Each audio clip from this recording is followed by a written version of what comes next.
Electra Gómez es orientadora educativa en la enseñanza pública. Consiguió su plaza en 2018 y ahora es preparadora en preparadores de oposiciones. Hola Electra, ¿qué tal? Hola Ana, muy bien. Te quería preguntar lo primero de todo, ¿qué sentiste cuando conseguiste tu plaza? Bueno, pues un subidón tremendo. O sea, cuando tú te ves ahí en el listado de seleccionados después de todo el proceso y demás, es un subidón brutal. Y luego todo el verano que pasa, hasta que empiezas a trabajar el 1 de septiembre, es como, acuérdate que te has sacado la plaza. Te has sacado la plaza, qué fuerte, te has sacado la plaza. O sea, que sí, es un subidón constante. ¿Cuánto tiempo estuviste preparándote la oposición? Pues mira, yo empecé a preparar oposiciones en el curso 2013-2014 y luego pues eso, saqué la plaza en el 2018.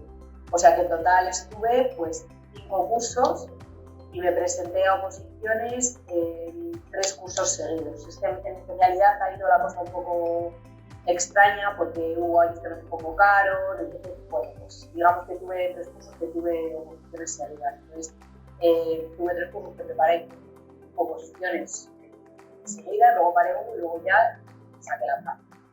Entonces, pues eso, lo que pasa es que no es muy representativo, ya te digo, por la situación que ha sufrido mi especialidad. ¿Y tú fuiste de las que se estudió todos los temas del temario o hiciste una selección? No, yo fui de las que, bueno, el primer año que me presenté me dejé 2 temas porque salían 3 bolas, pero me cayó uno de los dos temas que me dejé, perdón. Entonces, a partir de ese año lo que hice fue estudiar todo.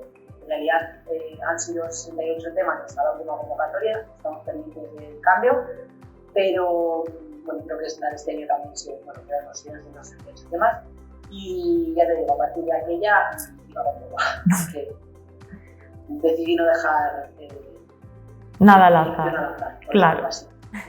¿Y cuál fue la técnica de estudio que más te ayudó? Fundamentalmente los simulacros. O sea, hacerme simulacros con mucha frecuencia, creo definitivamente que fue lo que más me ayudó. Porque al final hay que hacer sí o sí el trabajo de sintetizar el material y el trabajo de adaptarlo un poco a tus conocimientos, a tu estilo de redacción, a tu estilo de organizar la información y demás para que luego se transmita con claridad.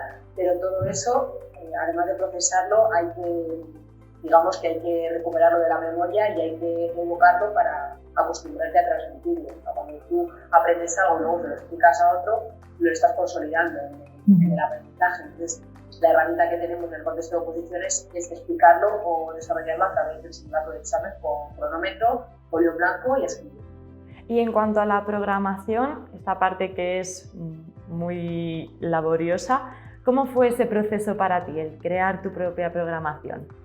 Pues mira, esta tarea era tarea de sábado por la tarde, te digo yo, porque al final como haces una labor de elaborar mucho material, de investigar, de leer, así es como una actividad más dinámica, o sea, no es sentarte delante de los apuntes y ponerte a memorizar o a esquematizar o a resumir, sino que tienes ahí como una labor más de indagación y de investigación y a fin de cuentas de leer cosas que te gustan, entonces es mucho más llevadera. Y yo lo afrontaba pues eso, como la parte más dinámica y más entretenida de sábado por la tarde. Aunque luego, conforme fueron pasando los meses, pues claro, tienes ahí un poco de incrementar la intensidad de trabajo en ello y tienes que dedicarle más tiempo, sobre todo a la hora de organizar toda la información, porque además a día de hoy tenemos miles de recursos y tú en un tiempo, pues en el tiempo de la defensora, en el tiempo a contar lo que te da tiempo, no puedes explayarte y seleccionarlo todo, sino que hay que hacer ahí un trabajo de filtrar, que para mí es un deber. Personalizar y filtrar. El hacer esa criba, porque entiendo que habrá muchas cosas interesantes que quieras meter. Sí, lo que pasa es que a veces, y sobre todo en mi especialidad sucede, pretendemos inventar cosas que ya hay miles creadas y lo que se trata sobre todo es utilizar lo que hay y de llevártelo un poco a tu terreno y al contexto que tú defiendes en tu programación. Porque, bueno, en orientación además es que es una realidad, los tiempos son los que son y sentarse a elaborar material pues, es muy complicado, necesitas tiempo porque no solo necesitas artículos, pero tienes que pensarlo, tienes que organizar. Entonces eso se traslada al proceso en el que estás haciendo tu programación. En este caso yo llevaba un plan de departamento de educación del instituto y la tienes que hacer esa labor de de filtro, de reflexión, de contextualizarlo para que sea realista, para luego ajustarlo a tu manera de expresarte, a tu manera de organizar la información.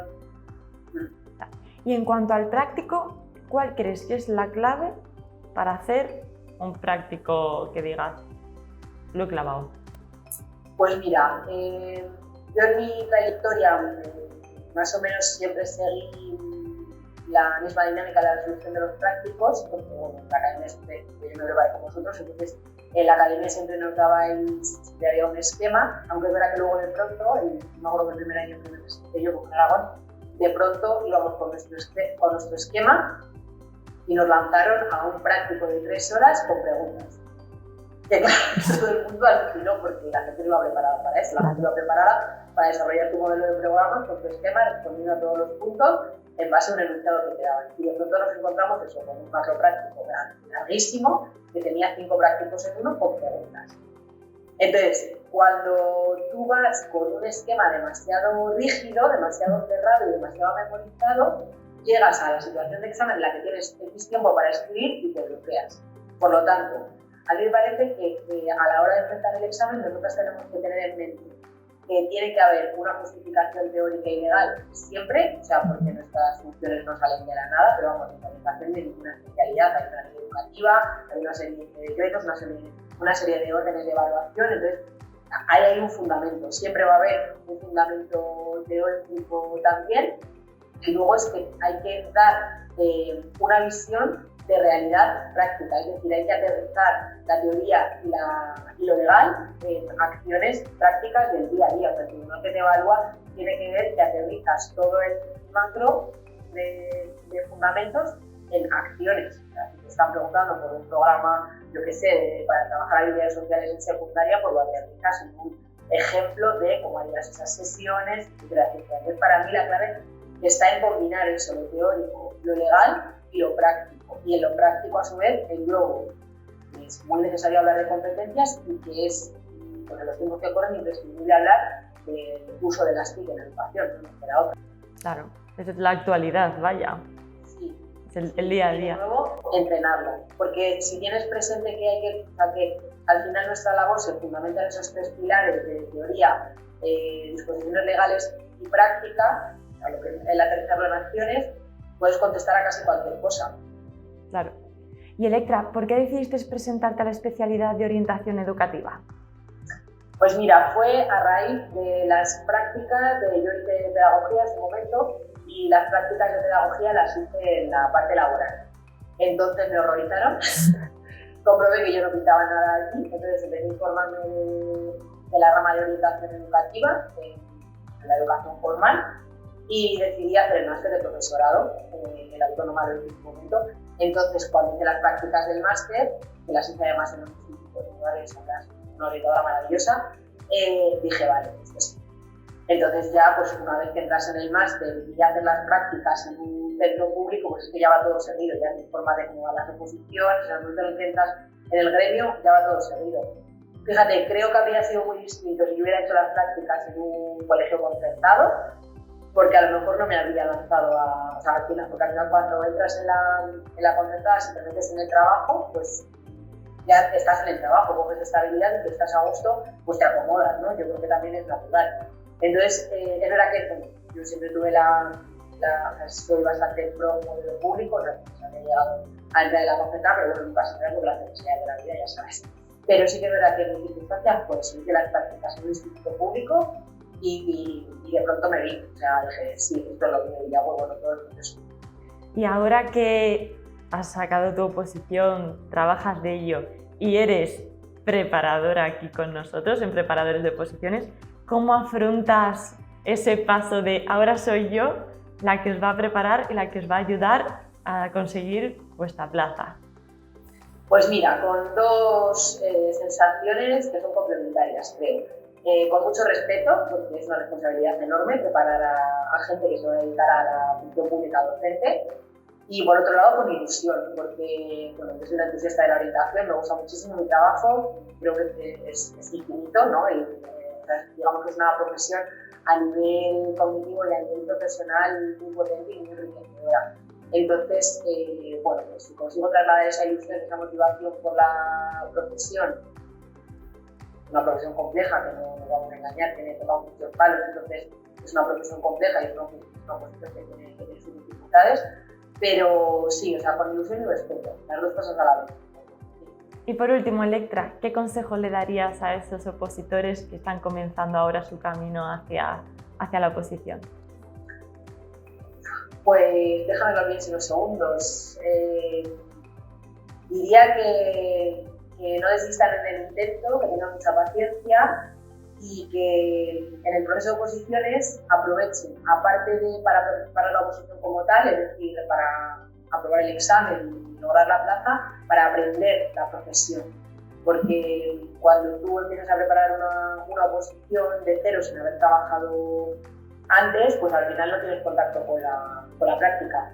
Entonces, como que se den ese margen de asentar cosas no solo para afrontar el aprendizaje memorístico que es necesario para las oposiciones, sino también desde ese enriquecimiento profesional y desde ese dejarse asesorar para su futura práctica docente. Yo esto es algo que siempre lo digo, yo cuando me preparé las oposiciones siempre digo que aunque es una preparación bastante exigente y muy profunda, porque los materiales son de mucha calidad y demás, muy amplios, al principio abruma, pero yo luego cuando empecé a trabajar dije, bueno, he aprendido cosas de la profesión. Entonces, yo llegué y la primera vez que me enfrenté, por ejemplo, a una evaluación psicopedagógica, yo revisé mis apuntes del tema 39 de la especialidad que versa sobre eso y dije, bueno, pues creo que más o menos sé por dónde cogerlo. Evidentemente luego tienes que consultar a las compañeras de toda la historia, pero no iba de cero.